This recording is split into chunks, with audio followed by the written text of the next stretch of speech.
Hello guys, welcome to our channel college student. इस video में हम डिस्कस करने वाले हैं मणिपाल काउंसलिंग के रिलेटेड हर वो फैक्ट्स को जिसे अभी हमें जानना ड्यूरिंग द काउंसलिंग बहुत ज्यादा जरूरी है। प्रोसेस को मैंने ऑलरेडी एक वीडियो में डिस्कस कर दिया था, जहां पे डिटेल्ड वे से मैंने सारी चीजों को समझाया था। स्पॉट राउंड क्या होता है, इंट्रा राउंड क्या होता है, किस तरीके से आपका 10,000 बच सकता है, सारी चीजों को मैंने एक्सप्लेन वे में उस वीडियो में समझाया था। तो जिन्होंने उस वीडियो को नहीं देखा, डेफिनेटली आप उस वीडियो को देख लेना अगर आप मणिपाल की काउंसलिंग बहुत सेफ तरीके से कंडक्ट करना चाह रहे हो तो। हालांकि वो वीडियो 2020 के अकॉर्डिंग था, बट 2021 में भी कुछ खासा चेंज हमें देखने को नहीं मिला। इनफैक्ट 2021 में अभी राउंड्स को बस डिक्रीज किया गया, जो कि आने वाले टाइम में इंक्रीज होगा। अब मैं ऐसा क्यों बोल रहा हूँ इंक्रीज होगा, क्योंकि जब मणिपाल की काउंसलिंग रिलीज हुई थी तब तक क्या था कि जेईई मेन का थर्ड और फोर्थ अटेम्प्ट साथ में होने वाला था। लेकिन अब क्या है कि फोर्थ और थर्ड अटेम्प्ट में 1 मंथ का गैप आ गया, तो काउंसलिंग कहीं ना कहीं जेईई मेन की डिले होगी। और मणिपाल अपने काउंसलिंग को बहुत ट्रांसपेरेंटली कंडक्ट कराता है। जो डिजर्विंग कैंडिडेट हैं उनको चांस दिया जाता है, मतलब सारी सीटें वो काउंसलिंग के थ्रू ही, जो काउंसलिंग की सीटें हैं वो उनको काउंसलिंग के थ्रू ही भरना चाहता है। ठीक है, तो यहाँ पे क्या है कि अभी जो 5th राउंड तक की काउंसलिंग होनी थी, अभी जो जेई का डिले होगा काउंसलिंग में, तो ये राउंड जो है खिंच के 8 राउंड तक आप आराम से मान के चल सकते हो, या उससे भी प्लस जाने का चांस होगा। ये डिपेंड करता है जेई की काउंसलिंग कब तक कंडक्ट हो रही है, जोसा की काउंसलिंग कब तक कंडक्ट हो रही है। ठीक है, तो यहाँ पे आप एकदम श्योर रहो कि काउंसलिंग जो है वो राउंड्स जो है वो इंक्रीज किए जाएंगे, उसके लिए घबराना नहीं है। अब हमें दूसरी बात ये समझनी है कि बहुत सारे कैंडिडेट प्रीवियस ईयर के डेटा को लेकर बैठ जाते हैं कि चलो 1147 पे कॉलेज क्लोज हुआ है computer science Manipal main campus का, तो इस साल भी अगर 1200 के अंदर रैंक है तो हमें चांस रहेगा कॉलेज मतलब मिल जाए, अदरवाइज कंप्यूटर साइंस का चांस खत्म हो जाएगा। तो यहाँ पे एक चीज मैं बता दूं, इसको मैं एकदम फैक्ट बेसिस पे एक्सप्लेन करना चाहूंगा कि अगर आप 2018 से 19 में कॉलेज ले रहे होते तो 2018 में 1557 पे कंप्यूटर साइंस क्लोज हो गया था। ठीक है, 2019 में 1819 पे क्लोज हुआ। तो जो बच्चे ये समझ रहे होंगे कि 1500 के अंदर रैंक है तभी हमें कंप्यूटर साइंस मिल पाएगा, यहाँ पे एक अच्छा खासा कंप्यूटर साइंस में 300 का स्पाइक देखना एक अच्छा खासा स्पाइक होता है। ठीक है, तो कभी भी आप प्रीवियस ईयर के बेसिस पे ये श्योर नहीं हो सकते कि आपको वो कॉलेज में वो ब्रांच मिलेगा कि नहीं मिलेगा। करंट एनालिसिस बहुत ज्यादा जरूरी होता है, और मणिपाल हर राउंड में मॉडिफिकेशन का आपको चांस देता है कि आप अपने चॉइस को इंक्रीज कर सकते हो, चॉइस को डिक्रीज कर सकते हो। तो आपको करंट एनालिसिस राउंड वाइज करना पड़ेगा कि 2017 में, 2018 में, 2019 में फर्स्ट राउंड की क्या कटअप गई थी और इस साल क्या कटअप जा रही है, पैटर्न कहां से मैच कर रहा है। तो सारी चीजें एक एनालिटिक्स होती है जिसको आपको पूरी तरीके से, अगर आप अच्छे वे से काउंसलिंग करना चाह रहे हैं, आप चाह रहे हो कि वो 10,000 रुपीज जो है वो आपका ना फंसे, किस राउंड में आपको इंक्रीज करना चाहिए चॉइस, उसके लिए आपको पूरा का पूरा एनालिटिक्स देखना पड़ेगा। तो प्रीवियस ईयर के बेसिस पे केवल बैठना काउंसलिंग में ये कहीं से भी सही नहीं होगा। जब आपका फर्स्ट राउंड का कट ऑफ है तो कम से कम 2-3 साल की कट ऑफ को आप मैच करो। प्रीवियस ईयर की कट ऑफ कॉलेज की पॉइंट के एप्लीकेशन पे अवेलेबल है, वहां से जाके आप देख सकते हो round wise cut off 8th round तक की क्या कट ऑफ रही थी और कितनी प्रोबेबिलिटी है इस साल जो कट ऑफ जा रहा है उसके अकॉर्डिंग। तो सारी चीजों को आप चेक करोगे। एनालिटिक्स आपको कॉलेज की पॉइंट पे हम प्रोवाइड करने की कोशिश भी करेंगे, उसके लिए आपको एप्लीकेशन को डाउनलोड करके रखना है। प्रीवियस ईयर हमने जोसा की सारी राउंड वाइज एनालिटिक्स जो है, हर राउंड की एनालिटिक्स हमने प्रोवाइड की थी, और हमारी कोशिश ये रहेगी कि हम इस साल भी प्रोवाइड करें। तो जल्द से जल्द एप्लीकेशन को आप डाउनलोड कर लो। अब दूसरी बात यहाँ पे ये आती है कि लेट करो कि फर्स्ट राउंड की अलॉटमेंट आई, सेकंड राउंड की अलॉटमेंट आई, और हमने देखा कि कट ऑफ बहुत ज्यादा डिक्रीज करी, मतलब जो 1100 का भी चांस था वो लग रहा है कि 1000 के अंदर ही बंद हो सकता है या फिर उससे भी कम बंद हो सकता है। तो इन चीजों को हम किस वे से लें, तो देखो अभी के टाइम पे जेईई मेन का थर्ड अटेम्प्ट होना है।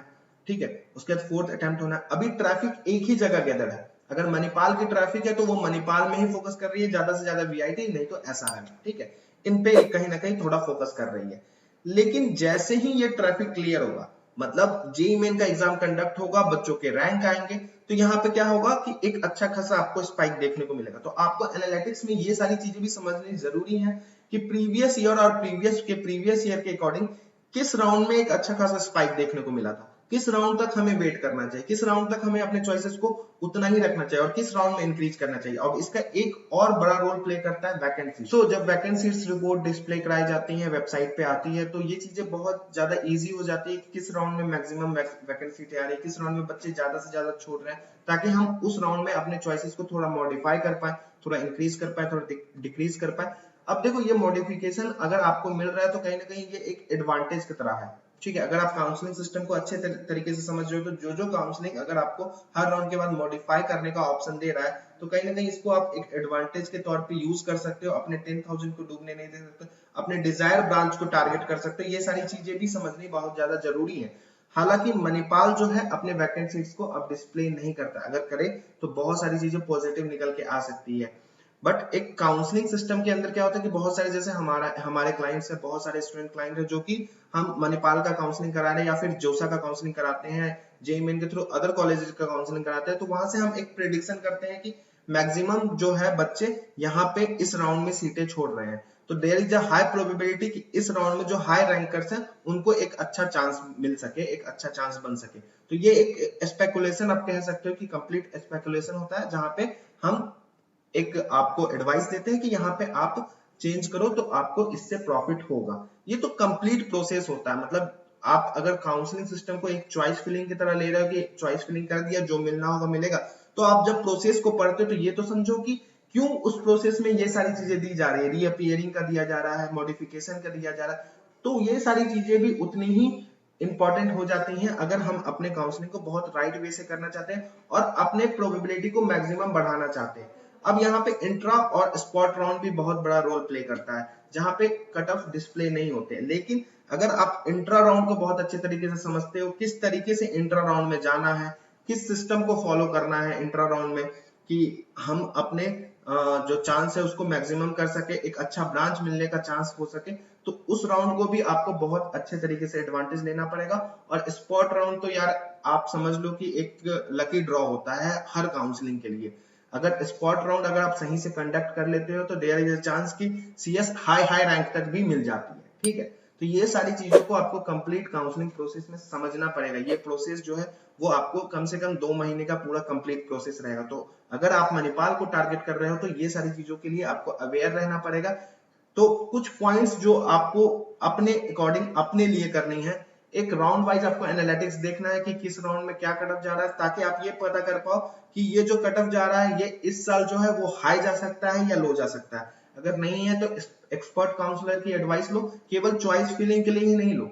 इनफैक्ट हर राउंड में कम से कम ये सारी चीजों को समझने के लिए भी आपको कम से कम एक काउंसलिंग प्रोसेस के थ्रू जाना चाहिए। ठीक, तो फाइनली वीडियो को एंड करते हैं 3 बेसिक पॉइंट्स के साथ, जो कि काफी ज्यादा इंपॉर्टेंट हो जाता है अगर आप मणिपाल काउंसलिंग को कर रहे हो। रियल टाइम प्रेडिक्शन, किस राउंड में क्या कट ऑफ जा रहा है, प्रीवियस ईयर के अकॉर्डिंग कंपेयर करो कट ऑफ को और ये देखो कि क्या कट ऑफ जा सकता है आने वाले टाइम तक। नहीं तो आप हमारी काउंसलिंग सर्विस भी ले सकते हो, इस चीज के लिए लिंक डिस्क्रिप्शन में है, अगर आप इंटरेस्टेड हो तो उसके लिए क्वेरी फॉर्म भर सकते हो।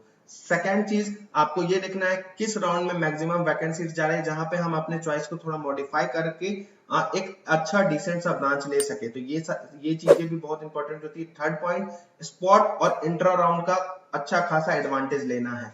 कभी कभी क्या होता है कि जो चीजें हम नहीं सोचे हुए होते इन राउंड्स में वो भी चीजें मिल जाती है, बस आपको सही तरीके से उसमें अपीयर करना होता है। तो ये सारी चीजों के लिए आप हमारी हेल्प भी ले सकते हो, लिंक डिस्क्रिप्शन में, वहां से कनेक्ट हो सकते हो आप मेरे साथ। और इन केस अगर आप खुद से कर रहे हो तो खुद से भी कम से कम इन सारी चीजों को फोकस करके आप अपने काउंसलिंग को बहुत बेहतरीन तरीके से कर सकते हो। Thank you and best of luck.